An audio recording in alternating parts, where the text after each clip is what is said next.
Welcome back, guys. This is day 16 of the Reset Button Workshop. So today we're going to jump right into the video, and this is basically a part 2 on decluttering. Except today I want to talk about decluttering categories. I know in our last video we talked about doing a brain dump of sorts where you can declutter by just literally listing any and everything that you can think of just for the sake of getting it out of your mind and onto a sheet of paper so that you can then be empowered and do something about it in the real world, not just in your head. But I realize when it comes to categories, when you're doing a brain dump, things are all over the place. And sometimes as you were looking at everything that you dumped, sometimes categories are obvious and they just come together. And then sometimes that's not the case. So I wanted to make this video. I myself listed out a whole bunch of categories. Some of them, are super obvious. And then some of them, I kind of had to really think, like, what is the best way for me to describe this category? And as you'll see, some of this is just unique to me and what I felt was necessary. And the same is going to happen with you. So as an example, if you're writing a list and you find that you have a whole bunch of things in your brain dump where you got to call somebody, some specific person, or maybe you have a bunch of, I don't know, documents or bills or something, and the action item that needs to be taken is to call, then that's why I have a category called phone calls, because you can basically clump all of those bills together, all of those documents, all of those letters, whatever it is that requires a phone call, put that together and say, okay, boom, this is, one particular category. This is one file. So that way, when you set aside 30 minutes, 60 minutes, even 5 minutes to sit down and actually work on a category, you know exactly what you're doing. So phone calls, that's an obvious example. But then let's look at something that's not as obvious, and you may have to name it based on something that just makes sense for you. What's an example here? So you'll see I have a couple here that maybe you wouldn't have thought to actually write these things down. Digital clutter, mental clutter, emotional clutter, spiritual clutter. Nolan is my son, so I probably would have thought about that because he has way too many toys. But these other ones that I just listed, when you think about it, as you're doing the brain dump, sometimes things are going to be on your mind that are not about like, oh, I have to go do this, I have to go do that, I have to go, here, I have to go there. Sometimes it's just things that are concerning you. So for example, let's look at digital clutter.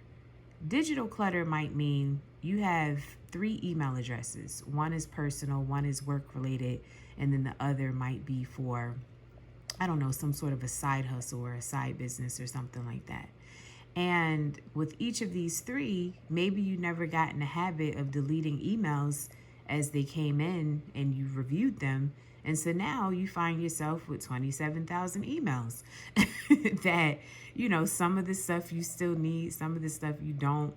But the point is, this is clearly digital clutter.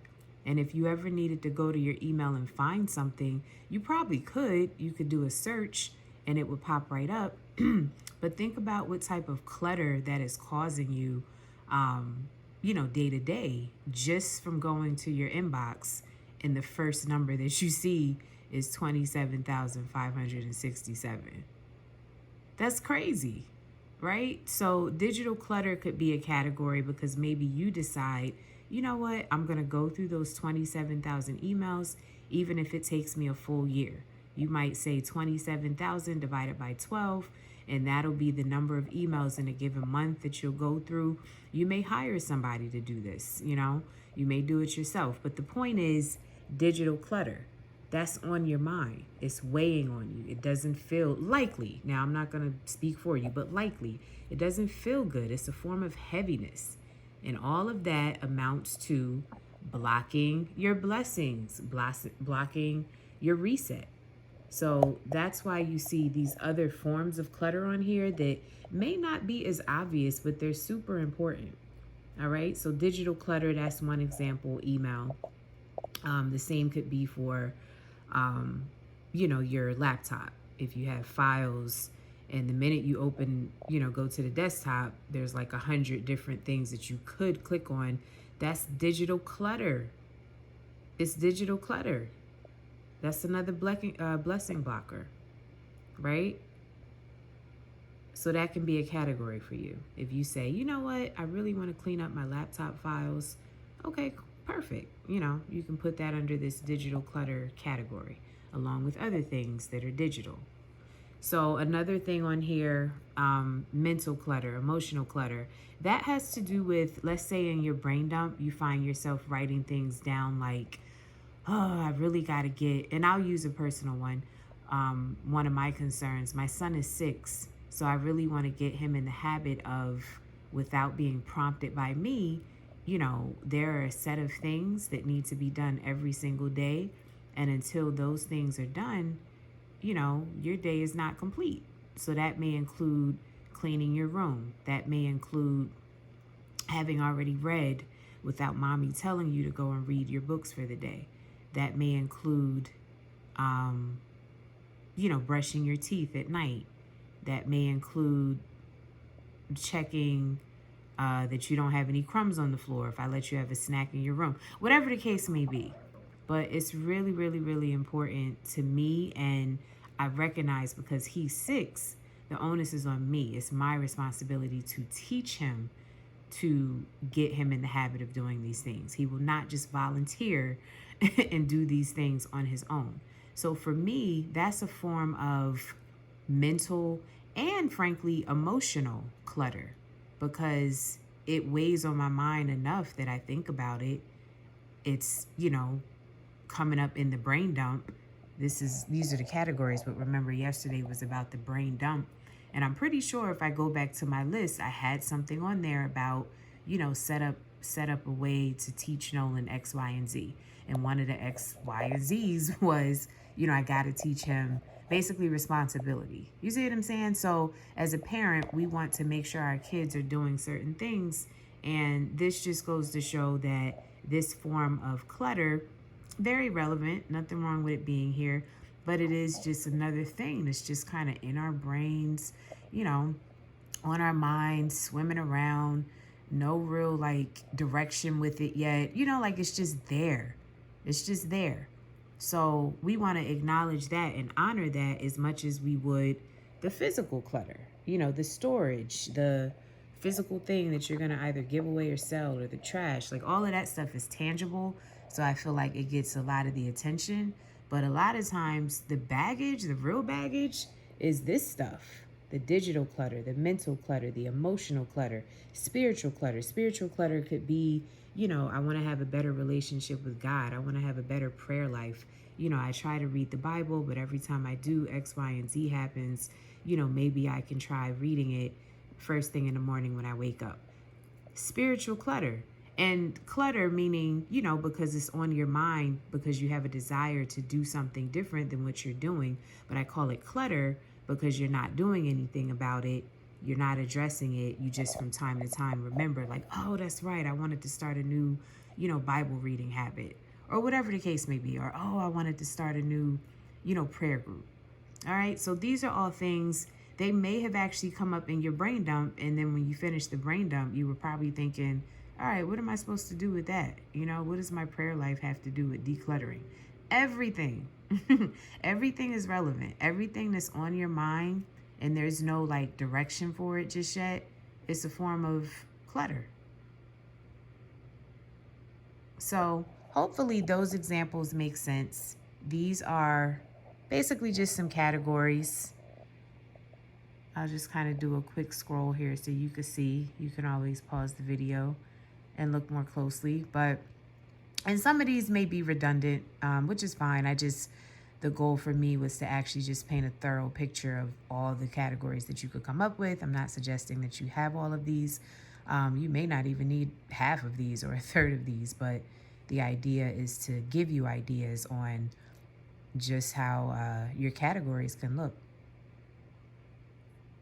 All right. And then what you're ultimately doing is You did yesterday the brain dump, the decluttering brain dump. So now today, if you struggled yesterday, if you have the categories and you're happy with them and you don't need to do any, edits to what you came up with, great. But if you found that you struggled a little bit because you had a lot of, thoughts in your brain dump where you just had no place for them as far as categories is concerned, that's what this is for. And then where we're headed, obviously the goal is we want to do something with all of this information. But for now, we're going to stop here. Um, this stuff I know is, you guys may be yawning now, but that's literally how it goes. Because I had to persevere, just like I'm asking you to persevere. The minute you start talking about decluttering and cleaning out your closet and, just getting rid of some of the grit and grime, that's when you get sleepy. That's when you have something to do. That's when, oh, I forgot about this. That's when people want to come over. So now you can't do it because you got company. Like, that's when all of that happens. And I'm here to tell you, please persevere. Please don't stop. Please don't not do this. You have to do this. You have to do this. So I know this is like day 2 of decluttering. I promise you it'll be worth it to go through this process. You can't invite something new into your life if you still have a bunch of old baggage and garbage and, stuff that's in there and there's no place for it. There's no direction for it. There's no, the whole idea here is not that after you declutter, now you're going to go and do or organize all of these thoughts or these physical things in one day. No, some of this stuff, it may take you some months and months to really kind of correct. But the point is, you'll have a place for it. It's just like if you happen to go through a bag of, maybe you have a bunch of bills that haven't been paid, or old bills. Maybe they're items that are in collection or something, and you hadn't taken the time to look at them because you were deciding to just avoid the whole situation because it's painful to deal with. It's painful to look at. That there's, multiple zeros in there that you just don't want to see affiliated with this bill, whatever the case may be. Once you finally look at it, congratulate yourself, because now you know exactly what it is and you could put a plan together to either take care of it, to dispute it, to whatever you're going to do. But the idea is to do something about everything in your life. Even if the decision is to do nothing until 3 months later, that's still a decision. But when you have no direction whatsoever, and you have all of these different categories with, stuff within each category that's just all over your mind, like floating here, floating there, and then up here, and then it's down here. We cannot press the reset button like that. All right, so hopefully this is helpful to you, the decluttering categories. These are, again, examples, so feel free to make them, use them exactly as you see them, make them your own. Hey, make up names that maybe won't make sense to anybody but you. I'm trying to think if I have an example like that up here. Oh, this one. Google something to get an answer. That was important for me because sometimes I actually have things that I'm concerned about. Like, for example, I thought about starting a tarot business and putting a card that I own on tarot.com.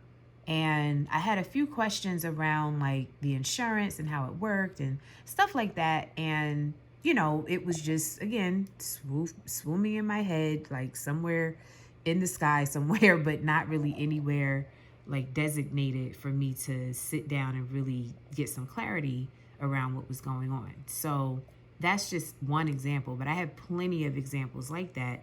So one of my categories literally is now Google something to get an answer. And on that, within that category, I may have like 5 or 6 things, maybe even more, 10 things that I need to sit down and Google just so I could get, some sort of a basic answer or at least a popular answer, just to kind of get my mind working around that issue. So however you need to categorize, do what you need to do. This is all about you. This is all about, making sure that you're clear on being able to get everything the way that you need it to be so that it's organized, it's systematized ultimately, and most importantly, it's set up in a way where you can maintain the organization, that you are about to create. So you don't have to go back to this place of even needing to declutter on such a large scale. All right, so hopefully that is helpful, guys. This is day 16 of the Reset Button Workshop, part 2 of decluttering. Congrats again on making it this far. You should really be proud of yourself. So persevere. I know this may be kind of the boring stuff, and for some people it's not boring, it's just painful because you're looking at all of this stuff that you kind of let get away from you, but it's okay. It happens. You're human. Your humanity is the most beautiful thing about you. Never forget that. All right, I'll see you guys tomorrow in day 17. Getting up there, guys. But keep it going. You're doing a great job. Bye. See you tomorrow.